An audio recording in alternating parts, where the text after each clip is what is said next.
Neetu Nigam and welcome to my channel success with Nigam institute. तो आज फिर मैं आपके लिए एक रिक्रूटमेंट लेकर आई हूँ जो कि टीचिंग पोस्ट के लिए है। Assistant professors and other post हैं।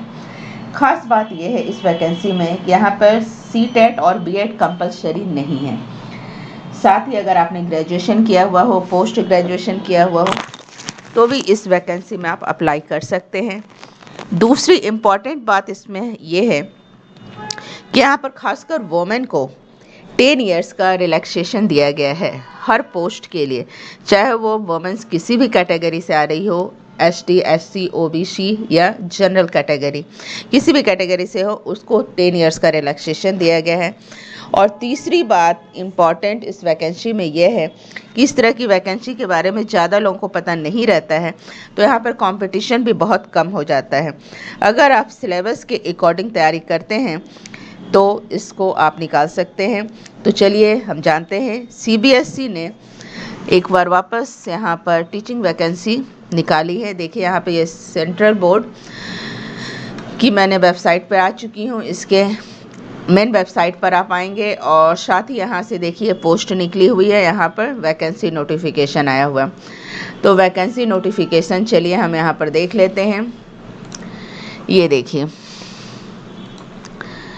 इसमें हम ये जानेंगे कि इसके स्टार्टिंग डेट कब से शुरू हो चुकी है, लास्ट डेट कब तक है, कौन कौन से सब्जेक्ट की वैकेंसी यहाँ पे, या कौन कौन से पोस्ट की वैकेंसी अगर हम कहें तो ज़्यादा बेटर रहेगा। यहाँ पे सब्जेक्ट वाइज ना रहकर पोस्ट वाइज यहाँ पर वैकेंसी है, जिसमें आप graduation and under graduate, post graduate भी हैं तो आप अप्लाई कर सकते हैं। साथ ही इसमें हम जानेंगे कि नेगेटिव मार्किंग है कि नहीं, सिलेबस है, सिलेबस क्या है हर पोस्ट के लिए, सिलेक्शन का प्रोसेस क्या है, फॉर्म कैसे भरे जाएंगे, ये सारे डिटेल्स आपको इस वीडियो में देखने को मिलेंगे। तो चलिए सबसे पहले तो ये आपको पता चल गया, central board of secondary education इसकी तरफ से यह वैकेंसी निकाली गई है, यानी सीबीएसई नोटिफिकेशन आप यहाँ पर दे सकते हैं। स्टार्टिंग डेट 2/12/2025 से है और पोस्ट यहाँ पर देखिए निकाला गया है असिस्टेंट सेक्रेटरी। यानी यहाँ पे सबसे पहले तो ये जान लीजिए 3 ग्रुप में वैकेंसी निकाली गई है, ए, बी एंड सी, ये 3 ग्रुप है, इसके आधार पर आपको निकाला गया है। Group A, group B and group C, 3 group के आधार पर यहाँ पे पोस्ट अलग अलग निकाले गए हैं। जैसे असिस्टेंट सेक्रेटरी, असिस्टेंट प्रोफेसर है।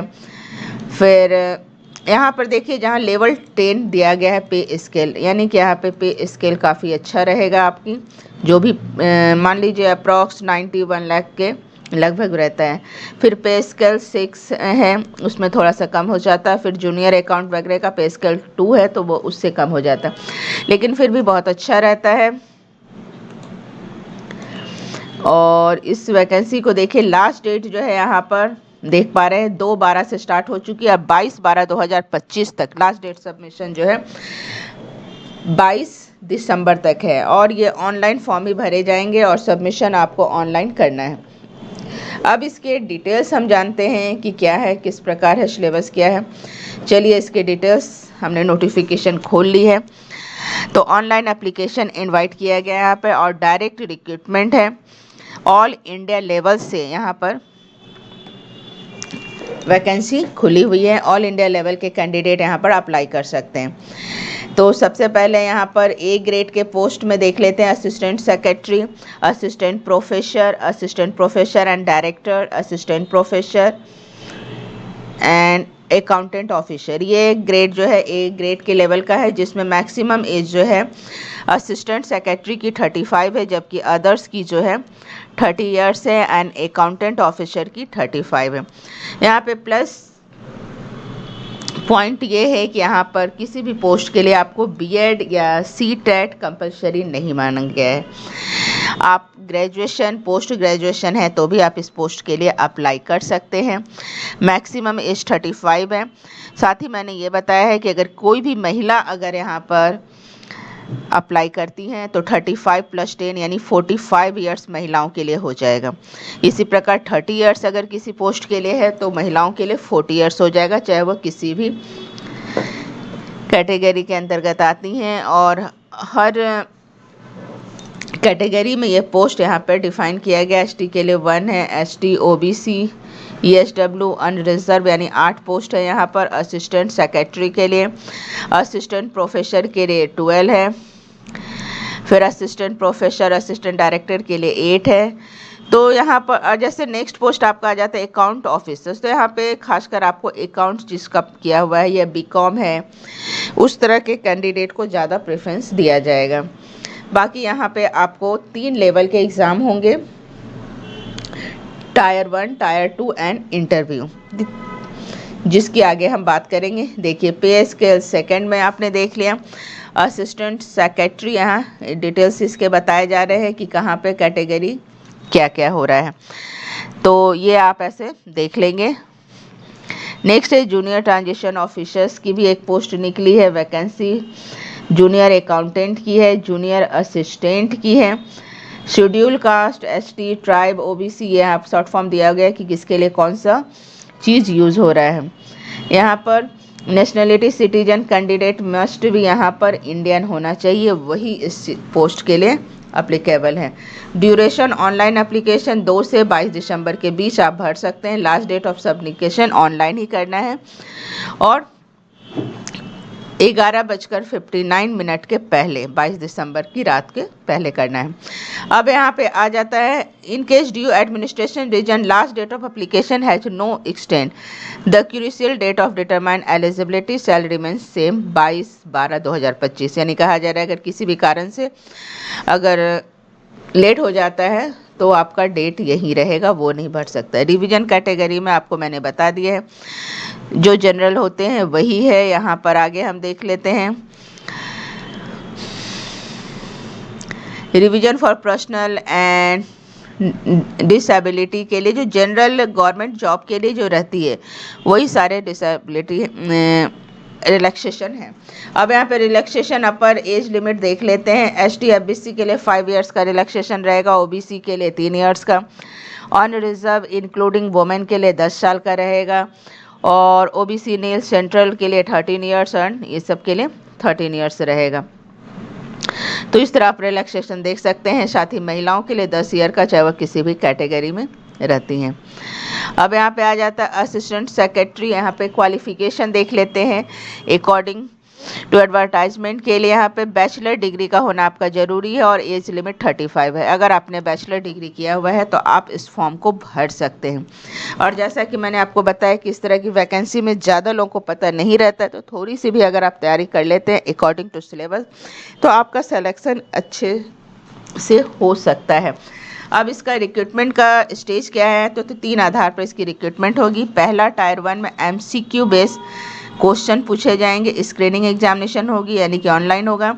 And second objective type OMR and descriptive type written main examination, यानी दोनों होगा। यहाँ पर MCQ भी होगा और रिटन एग्जामिनेशन यानी सब्जेक्टिव यानी लिखना, जैसे क्वेश्चंस के आंसर लिखते हैं उस तरह के यहाँ पे एग्ज़ाम होंगे। और टायर 3 में इंटरव्यू होगा।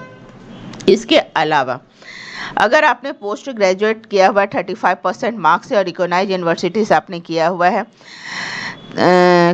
कौन से पोस्ट के लिए हो गया, assistant professor and assistant director academic training skill and education.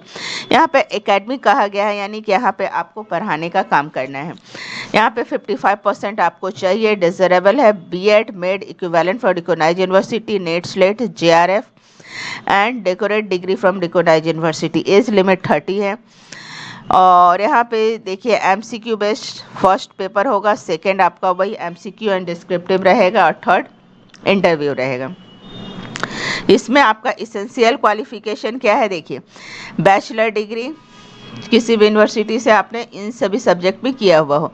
Bachelor degree recognise university institution with economic, commerce, accounts, finance, business studies, cost accounting and at the object. यहाँ पे क्या है, अकाउंटिंग ऑफिसर्स के लिए। तो यहाँ पे खासकर जो आपका अकाउंटेंट से रिलेटेड डिग्री है, चाहे आपने बीकॉम किया हुआ हो या इकोनॉमिक्स से किया हुआ है या फाइनेंस से या बिजनेस स्टडी, कॉस्ट अकाउंटिंग, इस तरह की डिग्री अगर आपने की हुई है तो आपको पहले प्रेफरेंस दिया जाएगा यहाँ। या फिर MBA आपने फाइनेंस से किया हुआ है या चार्टर्ड अकाउंटेंट का कोर्स किया हुआ है। यहाँ पे आपका desirable experience in the field of account completion budget, internet audit and commercial accounting, experience field of investment and fund management security. इस तरह अगर आपने किया हुआ तो आपको पहले प्रेफरेंस दिया जाएगा। एज लिमिट यहाँ पर 35 रहेगी। बाकी इसमें भी वही बेस रहेगा, टायर 3 रहेगा 1, 2 एंड 3, जिसके आधार पर आपका सिलेक्शन होगा। नेक्स्ट पोस्ट आ जाता है सुपरिटेंडेंट, जहाँ पे आपकी बैचलर डिग्री है और वर्किंग नॉलेज यहाँ पे कंप्यूटर्स का मांगा जा रहा है। यानी आपने किसी भी सब्जेक्ट में रिकॉग्नाइज्ड यूनिवर्सिटी से बैचलर डिग्री की हुई है और साथ ही आपको कंप्यूटर का नॉलेज है। बेसिक नॉलेज यहाँ पे कंप्यूटर का पूछा जा रहा है, जैसे computer application, window, MS office, handling large database, internet. Age limit यहाँ पे 30 ईयर्स हो जाती है, तो भी आप इसको फॉर्म को ज़रूर भरें। तो इसमें भी 3 टायर हो जाती है। बेस स्कैनिंग एग्जामिनेशन होगी और सेकंड आपका ऑब्जेक्टिव एंड डिस्क्रिप्टिव रहेगा और साथ ही इसमें यहाँ पर टाइपिंग टेस्ट भी आपकी रहेगी। जो टाइपिंग स्पीड 35 वर्ड पर मिनट इन इंग्लिश में और 30 वर्ड पर मिनट इन हिंदी में रहेगा आपका। कंप्यूटर 35 एंड 30 क्रॉसपॉन्डिंग 10,500, इतना आपका पोस्ट यहाँ पे टाइपिंग की रिक्वायरमेंट है। इसेंशियल यहाँ पर नेक्स्ट पोस्ट के लिए है जूनियर ट्रांजिशन ऑफिसर। इसमें मास्टर डिग्री आपने किसी भी यूनिवर्सिटी से किया गया है।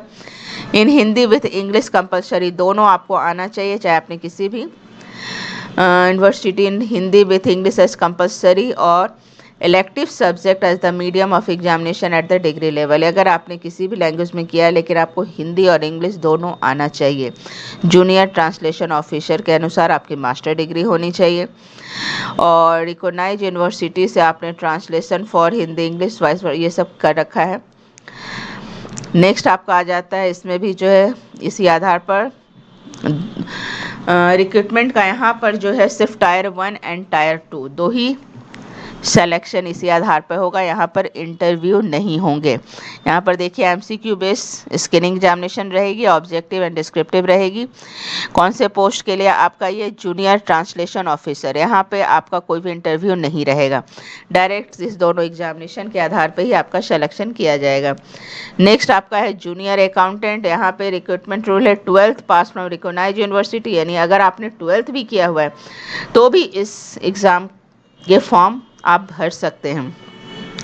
और मैं तो यही कहूँगी कि एक बार आप अवश्य भरें। अगर आपने D.Ed B.Ed नहीं किया हुआ, 12th भी हैं, तो आप एक बार फॉर्म भर दें और अच्छे से आप इसकी तैयारी करें। या आपके नियर D.Ed में कोई 12th किया हुआ है तो आप उसे इस एग्ज़ाम के बारे में बता सकते हैं कि विदाउट ग्रेजुएशन भी आप फॉर्म भर सकते हैं और अच्छी जॉब को प्राप्त कर सकते हैं। यहाँ पे जो है आपका अकाउंटेंट का काम है, तो यहाँ पे BCom वाले को cost accounting, finance, business administration, taxation, इस तरह के की नॉलेज देखी जाएगी। इस तरह की अगर आपने कोर्स किया हुआ है, 12th पास हैं, साथ ही आपकी टाइपिंग स्पीड कंप्यूटर पे, यानी कंप्यूटर का नॉलेज आपको होना चाहिए, उसकी टाइपिंग स्पीड ये होनी चाहिए। एज यहाँ पर 27 ईयर्स है और यहाँ पे भी 2 टायर 1 एंड टायर 2 इसी आधार पे आपका सिलेक्शन हो रहा है। यहाँ पे भी इंटरव्यू नहीं लिया जा रहा है।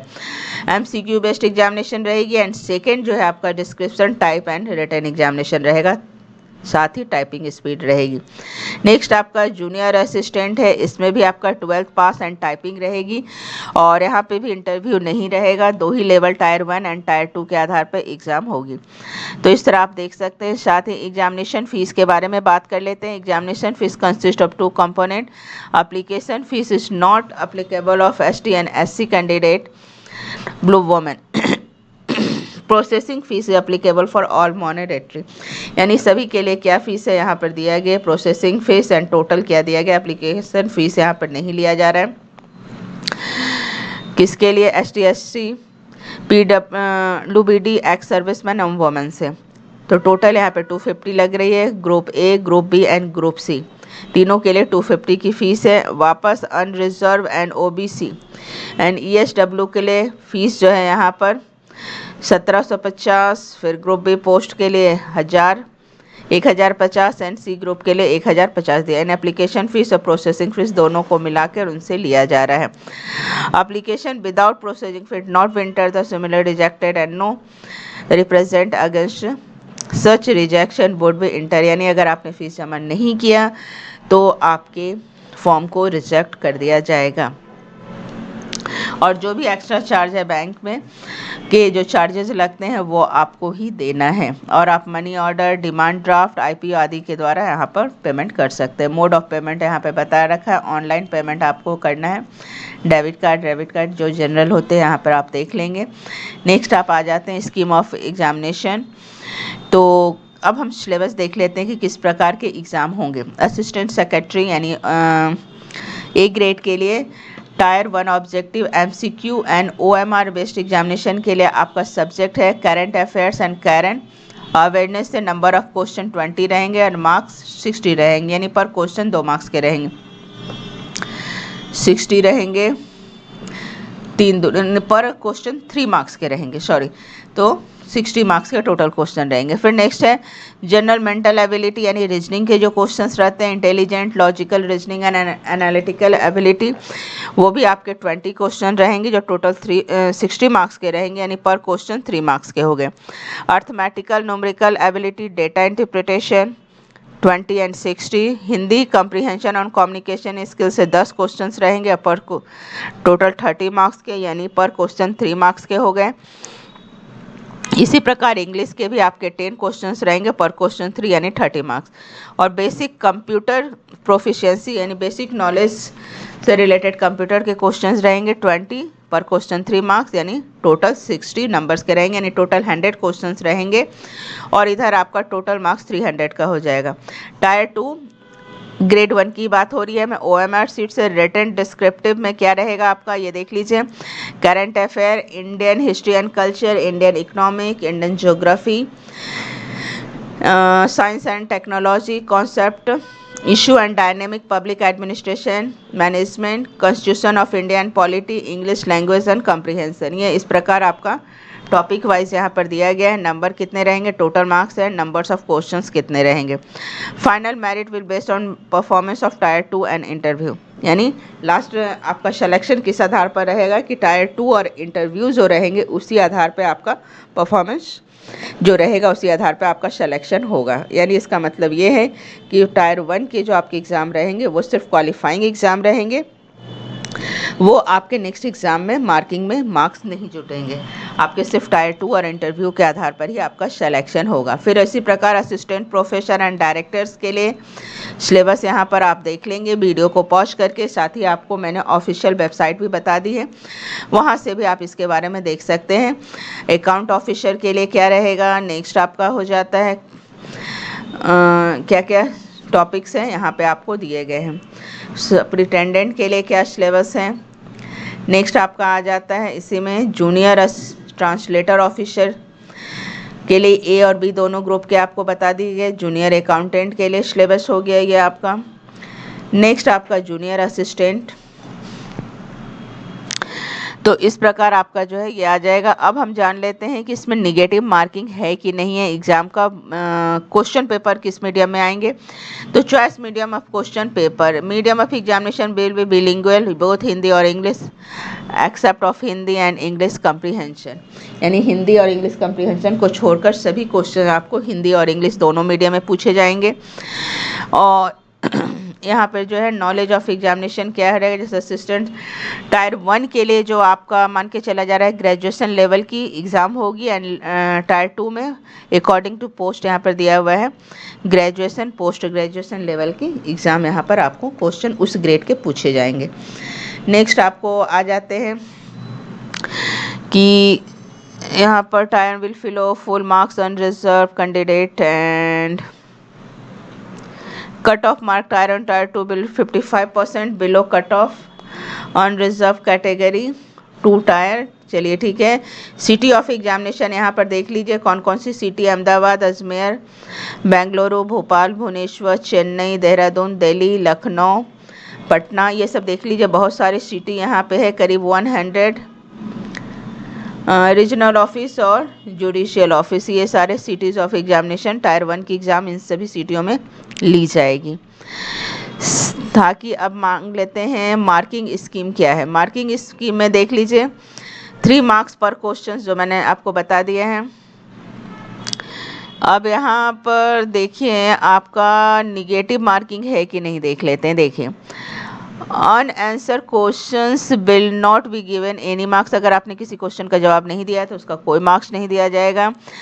Cell will the answer every correct answer and 1 mark we will detect every incorrect answer. अगर आपने गलत किसी क्वेश्चंस का जवाब दिया है तो उसमें 1 नंबर्स कटेंगे और सही दिया है तो 3 मार्क्स आपको मिल जाएंगे।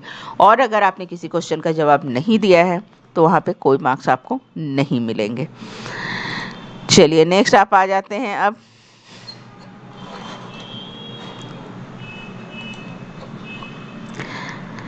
Important instruction of candidate general. जो एग्जामिनेशन में इंस्ट्रक्शन रहता है वो आप वीडियो को पॉज करके पढ़ लेंगे। और इस प्रकार रफ पेज के लिए आपको एक अलग से पेज वहीं पे दिया जाएगा, अलग से आपको कुछ भी लेकर नहीं आना है। मोबाइल और कोई भी इलेक्ट्रॉनिक डिवाइस जो है वो अलाउ नहीं रहता है किसी भी एग्जामिनेशन में। वही सारे इंस्ट्रक्शन आपको जनरल कैंडिडेट के इंस्ट्रक्शन दिए जा रहे हैं यहाँ पे।